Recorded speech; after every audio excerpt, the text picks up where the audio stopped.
Tudo bem, pessoal? Estamos aqui de volta nossa aula, certo? Sobre essa disciplina, né? O curso, como queira chamar, de Teoria Geral de Sistemas, né? Hoje a gente vai dar uma introduzida a esse assunto, tá? É um assunto bem legal, bem interessante, bem prático, assim, que vocês podem e devem procurar colocar em prática na vida de vocês, tá? E também no trabalho, é claro, tá? Então, no conteúdo de hoje eu vou falar sobre as origens da Teoria Geral de Sistemas, as premissas que existem na Teoria Geral de Sistemas, dar uma abordagem conceitual sobre isso daí e finalizar falar dos elementos, dos parâmetros e dos exemplos, alguns exemplos, dando alguns exemplos de sistemas, ok? Então, vamos falar sobre a origem, né, da Teoria Geral de Sistemas, certo? Então, a Teoria Geral de Sistemas ela surgiu com os trabalhos de Ludwig von Bettalanffy, certo? E a Teoria Geral de Sistemas ela não busca solucionar problemas ou tentar soluções práticas, mas ela busca produzir teorias e formulações conceituais para que essas teorias e formulações ajudem com aplicações na realidade do dia a dia das pessoas, tá? Das empresas, no caso da gente, no caso de vocês, desenvolvedores de software. Então a TGS vocês não vão usar ela para solucionar problema ou tentar solução prática, tá? Vocês vão entender os conceitos, certo? Entender a teoria melhor ainda e a partir disso daí conseguir aplicar na realidade empírica, certo? Isso daí dependendo de cada problema que apareça, certo? Então, quais são as premissas, né, da Teoria Geral do Sistema? Então, ela se baseia assim, em 3 premissas básicas, né? Que isso daí eu vou repetir várias vezes durante a disciplina, exatamente com o objetivo de que vocês entendam bem essas 3 premissas, tá? Então, vamos lá. A primeira é que existem sistemas dentro de sistemas. Ou seja, você encontra, certo, sistemas e dentro desses sistemas com certeza haverá outros sistemas, tá certo? Então essa daí é a primeira premissa. Segunda premissa, os sistemas são abertos, ou seja, os sistemas estão sofrendo influência do ambiente e ao mesmo tempo influenciam o ambiente, certo? Ou seja, existe uma troca com o ambiente, uma entrada e uma saída com o ambiente, certo? Terceira premissa básica, as funções de um sistema vão depender de sua estrutura, ou seja, a maneira que está o arranjo dos elementos de um sistema, certo? Então, isso daí é que vai definir as funções de um sistema, certo? Lembro a todos que a área de sistema de informação ela sofre uma influência muito grande dos conceitos de teoria geral de sistemas. Como assim, Gilson? Sofre. Porque todo sistema de informação ele troca, primeiramente, informações com o ambiente, ou seja, um sistema aberto. Todo sistema de informação, as funções do seu sistema vai depender da sua estrutura, ou seja, o arranjo do seu sistema, certo? E todo sistema de informação também tem sistemas dentro deles, certo? Não tem simplesmente aquela entrada, processo, tal processo sai, não. Ele tem uma troca dentro dos sistemas, tá bom? Então, por causa disso que o sistema de informação sofre influência dos conceitos de teoria geral do sistema, tá? Então, o que é a teoria geral de sistemas, tá, pessoal? Ela é o quê? É uma teoria que tem por objetivo melhorar a compreensão da gente sobre os sistemas, né? E podendo ser usada de forma geral a todo tipo de sistema. Outra coisa interessante é que a teoria geral de sistema ela é interdisciplinar, ou seja, para você poder compreender e aplicar bem os conceitos da teoria geral de sistemas, você tem que entender conceitos de filosofia, sociologia, biologia, administração e outras áreas, tá? Em termos gerais, a teoria geral do sistema ela visa entender o ser humano e o seu ambiente como parte de um sistema, que existe uma interação entre ser humano, entre ambiente, e busca entender essas interações sobre várias perspectivas, ou, como vocês queiram, através dessas perspectivas interdisciplinares, certo? Ela busca prover uma linguagem geral, fazendo a ponte entre todas essas áreas que eu mencionei antes, administração, filosofia, biologia, certo? E agora, o que seria um sistema, pessoal? Tá? A gente falou o que é teoria geral do sistema, mas o que é um sistema, certo? Então, de uma forma bem pragmática, ou diria resumida, um sistema é o que? É um conjunto de elementos que são interdependentes e interrelacionados, e esse sistema tem um objetivo comum, tá? Então, na hora que alguém lhe apresenta algo e não tem um objetivo comum, ou não existe uma interdependência, ou não tem uma interrelação entre os elementos, isso daí não se configura como um sistema, certo? E isso quer dizer o quê? Que todas as áreas de conhecimento possuem sistemas. E os sistemas possuem características e leis interdependentes da área que se encontram esses sistemas. Tá? Aí vou dar dois exemplos de sistemas. Né?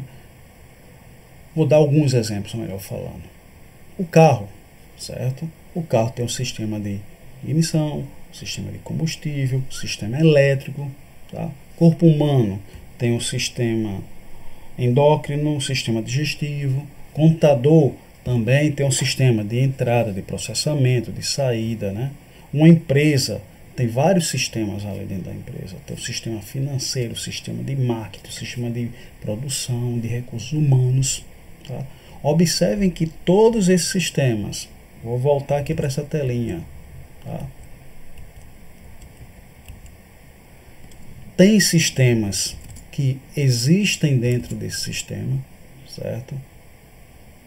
Que seria essa primeira premissa. São sistemas abertos e, dependendo das funções de um sistema, vai ter uma estrutura diferente, tá? Ou seja, você não vai ter uma empresa com a mesma estrutura, porque cada um vai ter um arranjo diferente de uma empresa da outra, tá? Só para a gente ficar no exemplo da empresa.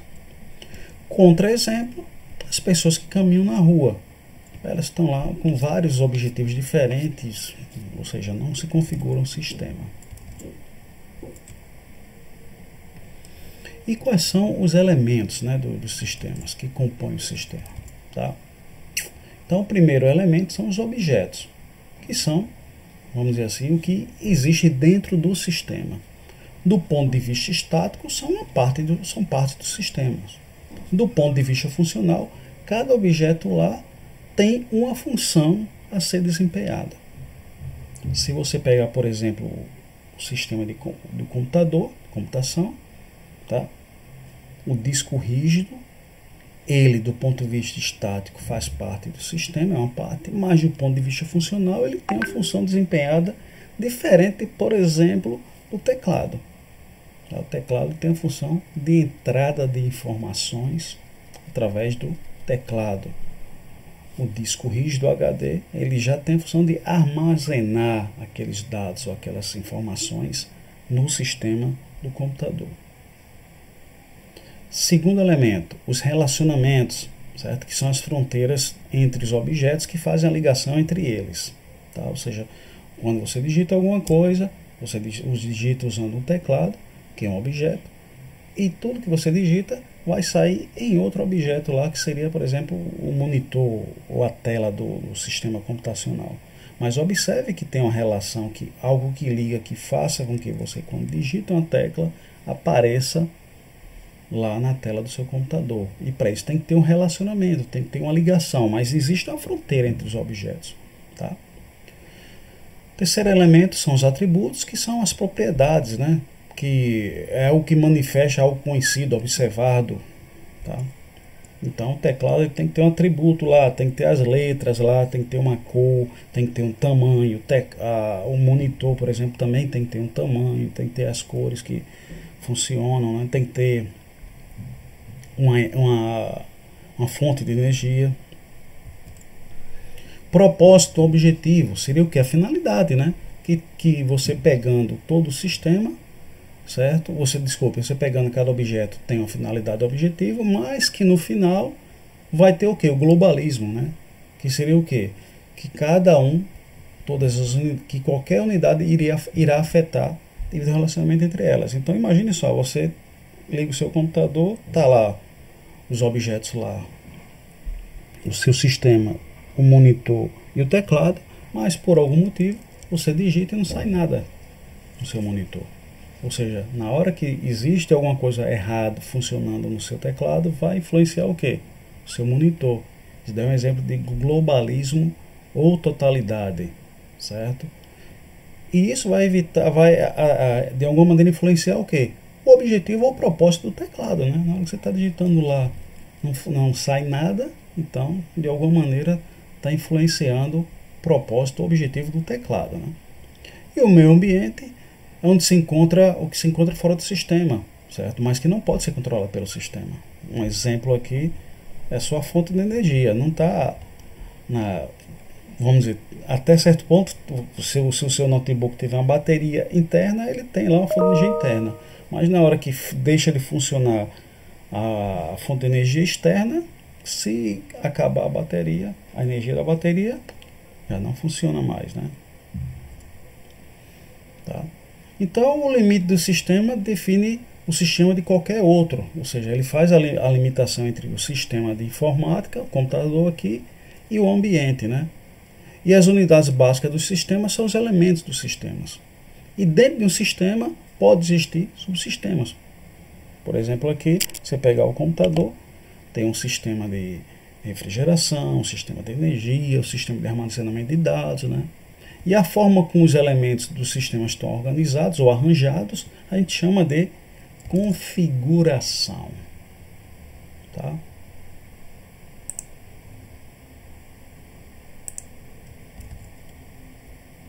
Aí, um exemplo do arranjo aí do sistema. Observem aqui que tem o subsistema A, dentro dele tem 3 objetos, que também se relaciona com outro subsistema e que eles têm um objetivo em comum. Observem também que existe um limite do sistema. Agora vamos falar sobre os parâmetros dos sistemas, que são entrada, processamento, saída, alimentação, ambiente, retroação ou retroalimentação. A gente vai falar muito durante esse curso e é obrigação de vocês entenderem e compreenderem bem os parâmetros do sistema. Entrada ou input, processamento, saída ou output, o ambiente, a retroação ou retroalimentação ou feedback. Comecem a gravar. Tá? Não tem aquela propaganda de compre batom. Pois bem, parâmetros do sistema, entrada, processamento, saída, ambiente e retroação. Tá? Então isso é muito importante que vocês entendam. Então vamos lá. O primeiro parâmetro do sistema é a entrada, ou o input, né? É o que o sistema importa do meio ambiente para que seja processado por ele, certo? Em geral, ele é composto por substantivos, podem ser dados, certo? Energia ou materiais, ou recursos, né? Ou matéria-prima ainda pode ser chamada. Então, são exemplos de entrada do sistema. Processamento é a operação interna do sistema. Ele fica entre as entradas e as saídas. O objetivo dele é transformar e processar as entradas e proporcionar as saídas. E sendo que esse processamento ele pode sofrer uma divisão lógica do trabalho, né? Ou seja, pode dividir em várias atividades, que também pode se desdobrar em várias partes do sistema que a gente vai chamar aqui de subsistemas, que precisam trabalhar de maneira integrada para que garanta uma forte coesão entre o sistema. A saída ou output, foi como eu falei antes, é o que? O resultado do processamento, certo? Todo sistema produz uma ou várias saídas. Não existe sistema que não produza uma saída. Por meio da saída, o sistema exporta o resultado de suas operações para o ambiente, certo? Aí alguns exemplos de saídas de uma empresa: produtos, lucros, serviços, pessoas aposentadas, poluição, informações. E o ambiente é o que envolve o sistema. Lembrando o que eu falei antes, o sistema é influenciado pelo ambiente através das entradas e influencia o ambiente através das saídas. Um exemplo: entra a matéria-prima, sai o quê? Poluição. Então a poluição, interfere no ambiente. E para que um sistema seja viável e sobreviva, ele deve adaptar seu ambiente por meio de constante ajuste, ou adaptações, como eu queira chamar, certo? E por último, a retroação, que seria o quê? É esse mecanismo segundo o qual uma parte da saída volta para a entrada, certo? Essa retroação ela serve para comparar se o sistema está funcionando bem de acordo com um determinado padrão. Quando ocorre alguma diferença entre aquele padrão e a saída, certo? Essa retroação é que vai ter que regular isso daí para que fique dentro do padrão estabelecido. Um exemplo aí, o sistema nervoso do ser humano, né? Você tem alguma maneira de sentir se está fazendo muito frio, então você vai ter que fazer uma retroação. Essa retroação vai indicar que você tem que se vestir ou trocar de roupa, alguma coisa assim. Os tipos de retroações, né? A positiva, se o sinal estimula, se a ação estimuladora da saída diz que está tudo ok, beleza. Se o sistema indicou que as vendas aumentaram, né? Então beleza. Ou uma retroação negativa, as vendas caíram. Então, e aí esquema de um sistema, certo? Observem aí as entradas, processamento, a saída, a retroação. Outro exemplo de sistema, as entradas, farinha, ovos, leite, tem um processo, gera uma saída. A retroação é o que? A verificação do ponto do bolo. Aí, mostrando mais ainda esse sistema que a gente viu aqui, ele mais expandido, né?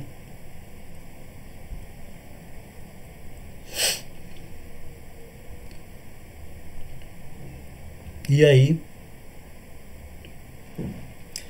exemplo de um sistema. E aí, exemplo de um sistema, como eu estava falando. Observem que tem vários subsistemas, né? Tem várias interações. Aí as nossas referências, tá bom? E se alguém tiver alguma dúvida, pode entrar em contato. Tem o nosso canal aí do YouTube, onde vocês podem nos comentários botar alguma dúvida. E fora isso, tem os outros canais também para que vocês possam tirar, além da aula síncrona, que tem essa função. Tá bom, pessoal? Então, ficamos para a próxima, certo? Espero que vocês tenham entendido bem o que é teoria geral de sistemas. Gravem bem os parâmetros dos sistemas, né? Quais são? Não esqueçam, tá bom? A gente continua na próxima aula. Um abraço.